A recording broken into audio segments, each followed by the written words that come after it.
Nesta sessão, nós discutiremos conceitos atuais no diagnóstico de fibrose pulmonar, incluindo insights clínico-patológicos. Aqui estão os meus financial disclosures e eu discutirei o uso de drogas antifibróticas no tratamento de fibrose pulmonar.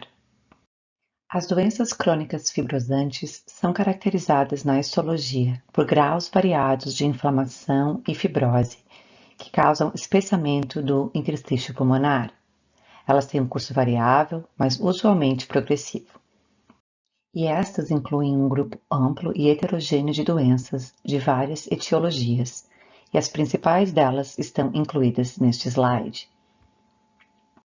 No contexto da fibrose pulmonar, a principal questão clínica é definir se a doença representa fibrose pulmonar idiopática, e nisso se baseia todo o algoritmo diagnóstico em pacientes com formas de fibrose pulmonar. E por que o diagnóstico da fibrose pulmonar idiopática é tão importante? Porque essa é a forma mais comum e a de pior prognóstico. Um diagnóstico tem implicações importantes em relação à escolha da terapia, e um diagnóstico precoce de FPI melhora a sobrevida. E de ainda maior importância é que a fibrose pulmonar idiopática pode ser tratada com drogas antifibróticas que não são, no momento, indicadas para o tratamento de primeira linha de outras formas de fibrose pulmonar, mas também para evitar terapias nocivas com esteroides e imunossupressores. A FPI é definida como a forma idiopática da pneumonia intersticial usual, or PIL, esta sendo então definida como um padrão morfológico encontrado na patologia e na tomografia computadorizada de alta resolução. Assim, o diagnóstico clínico da FPI requer a presença do padrão PIL e exclusão de potenciais causas de fibrose pulmonar. Então, para nós radiologistas, a principal questão é determinar a presença de padrão PIL na tomografia. Os critérios diagnósticos para PIL e para o diagnóstico clínico de FPI foram definidos em duas diretrizes que são bastante semelhantes e demonstradas aqui, publicadas em 2018. E essas diretrizes servem de base para o diagnóstico de todas as formas de fibrose pulmonar. Recentemente, em 2022, estas duas diretrizes foram combinadas e atualizadas em um novo documento, que também inclui a definição e o manejo de outras formas de fibrose pulmonar progressiva. A diretriz atual mantém os 4 padrões para caracterização de PIL na tomografia e adiciona níveis de confiança para o diagnóstico patológico da PIL para cada um desses padrões. As diretrizes mais uma vez enfatizam que o diagnóstico final deve ser firmado em um cenário multidisciplinar, com correlação clínica e, quando necessário, patológica. Os 4 padrões para caracterização de PIL na tomografia são padrão PIL, provável ou indeterminado para PIL e aqueles de diagnósticos alternativos. E essas categorias, como foi mencionado previamente, se correlacionam com a probabilidade de padrão PIL na histologia. O padrão PIL se manifesta com opacidades reticulares, frequentemente com bronquiectasias de tração, com predomínio periférico, basal e dorsal, que são claramente demonstradas em reconstruções sagitais com envolvimento dos sulcos costofrênicos posteriores. Para o diagnóstico de PIL, favelamento deve estar presente. Em mais de 95% dos casos, um padrão PIL na tomografia corresponde a um padrão PIL na histologia. Assim, na presença de um padrão PIL e excluída causas conhecidas de fibrose pulmonar, um diagnóstico de FPI pode ser feito sem necessidade de confirmação histológica. E eu gostaria de enfatizar a utilidade de incorporar uma estimativa de probabilidade de fibrose pulmonar idiopática, que é bastante alta em pacientes com mais de 60 anos, homens e com uma história de tabagismo. Este exemplo demonstra achados típicos de PIL na tomografia, incluem favelamento, e esses achados em um homem de 76 anos, fumante e sem causa conhecida de fibrose, são diagnósticos de FPI, sem necessidade de biópsia. Agora vamos supor que essa mesma tomografia com padrão PIL pertence a uma mulher relativamente jovem e sem história de tabagismo.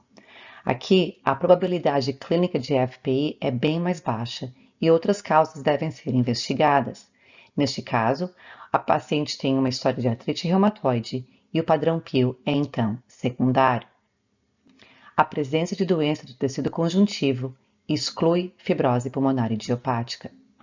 Um ponto importante é que no padrão PIL, apesar da fibrose e faveolamento predominarem nos lobos inferiores, a presença de fibrose nos aspectos anteriores dos lobos superiores é também bastante comum.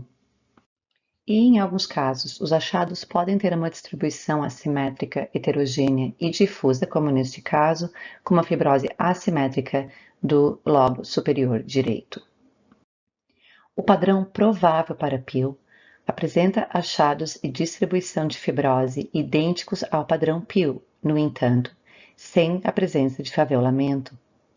A probabilidade de PIL na histologia também é bastante alta, e por essa razão, a presença de um padrão provável PIL na tomografia, sem causa conhecida, também leva a um diagnóstico de FPI, sem necessidade de biópsia, especialmente quando há uma probabilidade clínica alta de FPI. O diagnóstico de faveolamento, como nós sabemos, pode ser difícil, como neste caso, nessas áreas que são equívocas para faveolamento ou bronquiectasias de tração. No entanto, a distribuição dos achados de fibrose, sem uma causa conhecida, neste paciente homem idoso e fumante, com alta probabilidade clínica de FPI, permite um diagnóstico clínico sem necessidade de biópsia. No padrão indeterminado, os achados e a distribuição da fibrose não sugerem nenhuma etiologia específica. Eles não se parecem com o padrão PIL, ou provável para PIL, ou com nenhuma outra forma de fibrose pulmonar conhecida. No entanto, a probabilidade de PIL na histologia ainda é bastante alta e estes casos podem representar FPI. Estes são pacientes que requerem diagnóstico multidisciplinar e, frequentemente, confirmação com biópsia. Neste caso, classificado como indeterminado para PIL, a distribuição da fibrose e a ausência de outros achados de imagem não sugerem explicitamente um diagnóstico alternativo e não são compatíveis com PIL. Esse paciente requer estrita correlação clínica e talvez patológica. Vamos supor que este paciente com um padrão indeterminado tem uma forte história de exposição ambiental. Neste caso, um diagnóstico multidisciplinar de pneumonite de hipersensibilidade fibrótica pode ser feito sem a necessidade de biópsia. Agora imagine que para esta mesma tomografia não há nenhuma história de exposição ambiental, medicamentos ou doença autoimune. Neste caso, o diagnóstico multidisciplinar é inclassificável e a biópsia é necessária, especialmente para diferenciar fibrose pulmonar idiopática ou pneumonia de hipersensibilidade. Na categoria de diagnósticos alternativos, os achados sugerem um diagnóstico específico, como, por exemplo, cistos difusos em casos de pneumonite linfocítica intersticial ou consolidações nos casos de pneumonia em organização. Dentro deste critério, é preciso enfatizar a importância da distribuição dos achados no diagnóstico tomográfico, especialmente uma predominância nos campos superiores ou médios e uma distribuição peribroncovascular ou central. Por exemplo, a presença neste caso de um vidro fosco extenso com áreas de fibrose predominando nos campos pulmonares inferiores são achados característicos de PIN em um paciente com escleroderma. Um ponto importante é que vidro fosco pode representar áreas de inflamação ou infecção superimposta às áreas de fibrose, como demonstrada nesse exemplo de pneumonia e também nos casos de agudização de fibrose pulmonar idiopática. Neste caso, a distribuição heterogênea dos achados, com vidro fosco extenso, perfusão em mosaico e o padrão de 3 densidades, são achados característicos da pneumonite de hipersensibilidade fibrótica. Neste caso, a fibrose pulmonar tem distribuição subpleural e nos lobos inferiores. No entanto, há um vidro fosco extenso com perfusão em mosaico e o padrão de 3 densidades nos lobos superiores. E na expiração, há aprisionamento de ar extenso, num padrão característico de pneumonite de hipersensibilidade fibrótica. O diagnóstico da pneumonite de hipersensibilidade deve seguir essas diretrizes que foram publicadas em 2020, que especificam 3 padrões de probabilidade na tomografia computadorizada de alta resolução. Esses padrões são chamados típico, compatível ou indeterminado para pneumonite de hipersensibilidade. E muito importante, o termo pneumonia de hipersensibilidade não fibrótica e fibrótica agora substitui os termos subaguda e crônica. Este caso ilustra a importância da distribuição dos achados nos diagnósticos alternativos. Aqui, além da fibrose periférica, as áreas de bronquiectasias de tração têm uma distribuição claramente peribroncovascular ou central, e esta distribuição tem sido descrita como característica para PIN. Nestes 2 casos, além do envolvimento predominantemente peribroncovascular, há áreas de relativa preservação subpleural, como demonstrado aqui nas áreas posteriores dos lobos inferiores, e o achado de preservação subpleural também tem sido descrito como característico da PIN. A distribuição da fibrose nos campos pulmonares médios e superiores também indica um diagnóstico alternativo que pode ser visto na sarcoidose, na toxicidade por drogas e na fibroelastose pleuroparenquimatosa. E para finalizar, eu gostaria de discutir os principais pontos das diretrizes para a fibrose pulmonar progressiva que também foram publicados em 2022. Esta é definida como uma fibrose pulmonar não FPI, apresentando agravamento dos sintomas respiratórios, uma evidência fisiológica de progressão da doença e evidências de progressão na tomografia, dentro de 1 ano e sem explicação alternativa. Nesta categoria, inclui-se qualquer forma de fibrose pulmonar, excluído fibrose pulmonar idiopática, que tem as suas próprias diretrizes. Mas o ponto mais relevante é que a droga antifibrótica nintedanib pode agora ser indicada em casos de fibrose pulmonar progressiva após tratamento padrão inicial, que tipicamente é feito com esteroides e imunossupressores. Neste exemplo, temos uma paciente com dermatomiosite com uma extensa doença pulmonar que foi tratada com um tratamento padrão com imunossupressores.